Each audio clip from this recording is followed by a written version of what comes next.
Let's get into what Michael Winger had to say on the Russillo podcast. This interview was awesome, by the way. It was so good. I don't often put over other interviews that you should listen to, but if you're a big Wizards fan, Winger was terrific, and I thought the questions from Russillo were good. So a lot I want to get into here, but why don't we start with Russillo's draft experience when he was in the room with Michael Winger. And he asked Winger about like what was going on for him.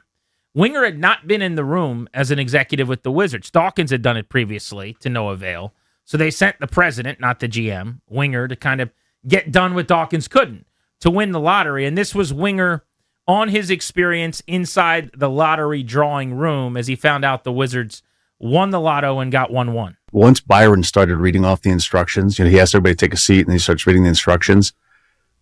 Yeah, I had the bubble guts a little bit. I was like, oh my God, like I can't believe I'm sitting here. You have all of these, you have this giant worksheet of lottery ball odds in front of you. And I'm trying 1,000 scenarios. Yeah, right. Exactly. 1,000 scenarios. We had the first 140 of them. And so I'm quickly trying to process in my head, okay, what numbers do I need to see come up first? And the inverse, what numbers, if I see them, are going to piss me off. And so first number was 4. Thought, okay, that's a low number. I like low numbers. Second number was 2. It's like, oh, I'll be damned. That's another low number. So this is good. And then when the 1 came up, I knew we had it because we had every 1, 2, 4 combination. And I was just sort of stunned for a minute. And I remember telling myself the entire time, whatever happens, just don't overreact. Don't overreact. If it doesn't go your way, don't overreact. If it goes your way, just don't overreact. But the gentleman sitting next to me from Indiana, Ted, he tapped me. And so like he and I both knew that that the Wizards had gotten the pick. And then Byron called out the last number, 13. And the first thing I thought to myself was, I just wish I could be around my group right now to like celebrate this moment. There was no sweat because of the way the first 3 played out. Before the 4th number is even drawn, he's sitting there and he knows they won the lottery. Yeah, it's so eerily similar, but this time in a good way, to a couple years ago for the Wemby draft, where they had 7 of the 10 combinations based on the numbers that had come out. Now, this one was already locked in and it was done. It's like your bingo is not exactly the right term, but it's like on your daily, what do you call it, the 50-50 raffle, I got everything from 206 to 215 with my things. It doesn't matter what the last number is. If it's 7, 8, 9, 10, I got it. He knew on 3, and he's going, oh my God, we just won. I love his phrase, though. I had the bubble guts in that moment. Relatable. He had to be super So nervous. did we. But here's something I didn't think about until I listened to him talk about this. So the way that this works is they allow a very select number of media to chronicle everything inside, but everything's embargoed. There's no reporting. All cell phones get taken away. I mean, this is a very, very private room. And they then keep you in for about an hour, Danny. An hour after they do this drawing. So Winger finds out that the Wizards have the number 1 pick. He is not allowed to tell anyone. He can't call his wife. He can't talk to Ted Leonsis. Him and Will Dawkins have worked side by side, shoulder to shoulder for years for this day. You can't call him. And on top of that, think about like finding this thing out.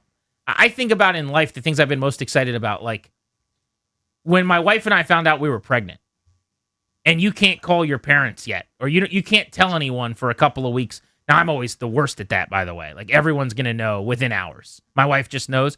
Tell me when you want everyone to know. Yeah, whenever the news is fine to get out. I'm not a good secret keeper in that regard. But you can't enjoy it with somebody else. That has to be the worst. This was Winger on that. This idea of, it's the coolest thing in the world just happened to me, but now I've got to just wear this by myself for an hour, and then I don't even get to be there when everyone else finds out wherever they are, and they're going crazy because I'm still in the room at that point. Really is an absolute buzzkill to be in that room for the next hour, not be able to call your owner, not being able to call your wife, like not be able, like you can't celebrate with your players, your GM, like nobody. And so, and you don't get to escape fast enough to get to them during their moment of elation. And so you're sort of like rounding third when it was the home run that won it, and like everybody's already celebrating. It's like, I sort of want to be in the pile too, and you just can't get to the pile fast enough. It's got to be a super weird feeling. I love that analogy, by the way. Winger's a sharp guy. Yes, he is. But I was thinking about this. So the World Series, now I would not have had this any other way. Okay, I was spoiled rotten. I was very lucky. Game 7, 2019 World Series. I was in Houston, and for the radio broadcast with Charlie and Dave, went down on the field, did a post-game interview, kind of covered for them as they came out of the booth downstairs to do the clubhouse show, right? So I'm literally running out onto the field in the seconds after the Nats have won Game 7 of the World Series in Houston. And as Ryan Zimmerman's crying and hugging Max Scherzer, my goofball self is like standing there tugging on their jerseys like, anybody want to talk to me? I've got a microphone. What are you guys making a championship? Right. So that was the coolest thing ever. Uh-huh. But that night, I was sitting with a couple of media guys, I think Barry Sferluga, somebody else, watching all of the clips of D.C. and people running the streets and Half Street and the Navy Yard and whatever was going on. And there was a little bit of FOMO to not be in D.C., but you can't be in both places at once. Yeah, totally. And I kind of get it with, like, I'm not with my family, I'm not with my wife, like these people that I watch all these games with. It was a little bit strange, and that's what he's talking about. The coolest thing in the world just happened. You wouldn't have it any other way. Right. But it's just you for a little while. Yeah, you wouldn't trade the experience, but at the same time, I was hanging out with all my friends. At the time, my 5-year-old son got to see a championship from the baseball team that I never thought we'd even have. Like, that was unbelievable and perfect, but would have been cool to be there too. Here's Michael Winger on something that I've brought up a lot on the show. I loved this answer because I think it speaks to something you and I have debated. So he's talking about having a lot of cap space. So I did not love the Trae Young trade. I was whelmed by it. I was fine with it. I really didn't love the Anthony Davis trade. When I say that, both trades you gave up next to nothing and you got really good players. So I have no problem with them. But my point that I've made on the air over and over again, Danny, is I like the idea of the cap space and the possibilities of what could lie ahead more than I like the known being locked into Trae Young and Anthony Davis. You see what I'm saying? Yes, I do. I don't know what's behind that door when I've got all the cap space and all the assets and I'm able to kick the can down the road until I make the decision as to who I'm going to build the whole thing around. But the unknown behind the door of maybe it's something amazing, better to me, greater than Trae Young with his defensive flaws and Anthony Davis who just doesn't play enough basketball games. But one of the things that's come up as we've debated this is cap space today and cap space 5 years ago are not equal. This is the thing. And so maybe I need to recalibrate a little bit on this. Now, I think of cap space not just as free agency, but I also think of cap space as the ability to inherit and trade for players. But in the NBA, so many of those guys have no trades or have say with their agents who run the sport on whether or not they want to go there. But listen to what Winger had to say about cap space and why, in part, they made the trades they did, because just having all the money to spend is not as great as it might sound. I think it's a high risk going into free agency with a tremendous amount of cap space in what could also be a limited free agent marketplace.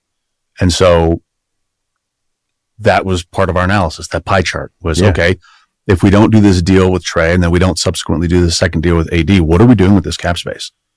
Well, one, we're going to chase Trae Young and hope he comes. But boy, it sure would be a hell of a lot easier to sign him in free agency if he's already got 6 months of experience with us, wouldn't it?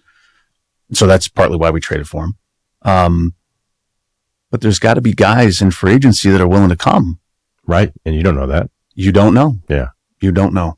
And guys aren't really getting to free agency anymore. It's like if a player wants to be on his team and a team wants him on that team, they pay him. Like they extend him.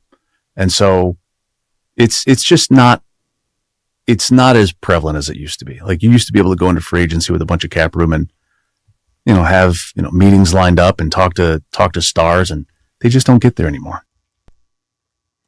I love that answer. I could debate the merits of chasing Trae Young in free agency because he said that might be what we do with the money. And I could say, let's not chase him and give him a huge contract. But that was apparently one of the things they were kicking around anyway, which makes it even more reasonable to trade for him. But when he says free agents have to be willing to come, I think they've done their research and they know we're still not there. You see it with Anthony Davis. Right. We're still not the cool kid. Free agents don't want to seek us out. We need to trade for these guys or else we don't get these guys. And it's also his other point, because you can get more money as an NBA player. Now, the reason they did this, it's not what's happening in effect, but bear with me. Teams would gripe about, I drafted it for the sake of argument. Let's say Keyshawn George becomes a superstar. And teams are going, I basically just put in all the work to make him a superstar. Now he's going to leave and go play in one of the 4 cool cities for all the money. We need to be able to entice guys to stay home and have fans be excited. So they go, okay, you can offer him an extra year and more money than anybody else. And that was the design, was to be able to keep your own stars. The old bird rights stuff, Yeah, and so- max and super max and super duper duper super max. So that changed, but they let the genie out of the bottle in another area where they gave players every bit of autonomy. Really, a couple super agents still are brokering the league and doing it the way that they want. So what turned into players can stay with their own teams. Yes, they can sign for the most money and then demand a trade. See our very own Anthony Davis, who did it in New Orleans, signed there for the most money, then said, thank you so much for that contract. Now trade me to LA. And that kind of became the precedent. So yes, you have to stockpile assets for trades. It made me pause and think, okay, maybe I need to update my thinking a little bit on the value of having all of the cap space. Because he is saying, he pushed back on it being basically a bad idea, that it's a fool's errand to just keep all the cap space. But he did say it's a risk. And I think when you're a team like the Wizards, you could probably make the case that it doesn't help you as much as it should. So there's something to that. And I think it's smart even when we think about the Capitals. You know, the Caps found out last night, by the way, with the Ducks getting eliminated by the Golden Knights. So the Nick Dowds beat the John Carlsons in the Western Conference playoff. Dowd is on to an opportunity to try to make a run for a cup here. The Caps are going to be picking 16th and 18th based on getting that Ducks pick. We now know when it is going to be in the first round based on them being eliminated in the Carlson deal. But we talk a lot about all the cap space that the Capitals have, and everyone brings up, yeah, but there's not enough good players to spend all that money on anyway. My point is, you can trade for these players, and the Caps are actually a team that people want to come to. Yep. They're not the Wizards. They are the cool kid. You get to come, potentially play with Ovi if he's still playing. Even if not, one of the best teams in the East. It's been one of the best teams in hockey for going on the last 15 years. But in basketball, it is hard to get people to come here. So I thought that was a smart point. Another thing he said that was informative for me and maybe pushed back on one of my takes that I've had on the show was, I'm just not a huge Trae Young guy. I don't think he's like a winning basketball player. I think he is an offensive assassin. I think he is an incredible savant with the basketball. And he's a jump starter of an offense, but I don't think he's a complete player that you're going to win a lot with. And I kind of kept pointing at like the Leo meme with the Hawks after he left this year. Like, see what's happening there? But he did not name Trae Young here, but you tell me you don't think he's talking about Trae Young. He was asked something to the effect of, what's something that you've learned in your time as an executive that maybe people don't know? Listen to this answer from Winger. One other thing that I recall learning, particularly in Oklahoma City, with LA, is all these guys are still writing the book on who they are, no matter how old they are. And whatever some guy did in, Miami or Charlotte or Brooklyn, like your environment can help a guy be different. While leopards may or may not be able to change their spots, the perception of that leopard can change. And so, we had some rough dudes in LA from time to time, and they were unbelievably important to our organization. And whether or not people could change, I don't know the answer to that, but don't necessarily take the most widely held view of a guy and assume that that's the truth. And so really knowing a guy and giving him grace, giving him a second chance or a third chance to be something different than maybe he's been before, I think it's really important. I think that's a smart point in life and in business. Yeah.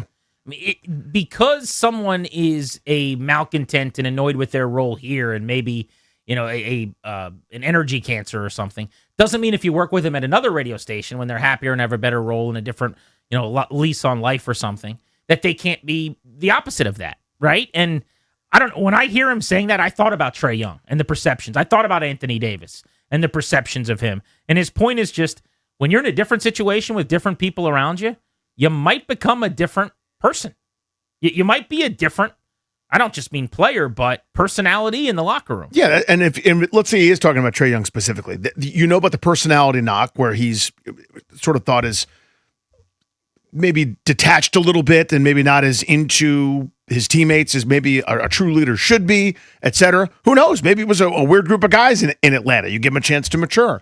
Now, he also talked about this on this podcast. No need to play that, the direct quotes. Acknowledges, yeah, he's never going to be an absolute demon on defense. That's not who he is.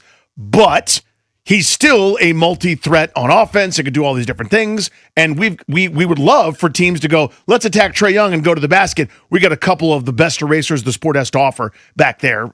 Please do that as a strategy to attack us. So Trae Young is not a losing player specifically. Like, how much of it is his fault that Karis LeVert wasn't great when he was in Atlanta, or that Zachary Rissache isn't a star yet? I have no idea. But you put him around a good recipe where you can throw lobs to AD, kick it to 3 other shooters potentially out there, and hide him on defense a little bit.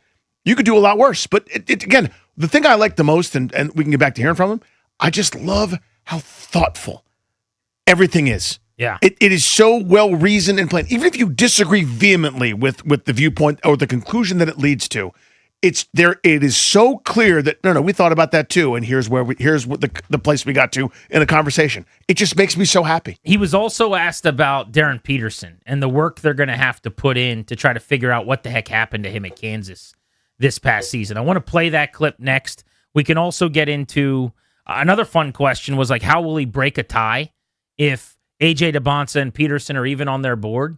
And he said that won't happen, that by the time they're done their research, there's no way there would ever be a tie, basically, which I found, forget this draft. I just thought I've never heard an executive say that about a draft board. We'll get into that too. Grant and Danny with you on the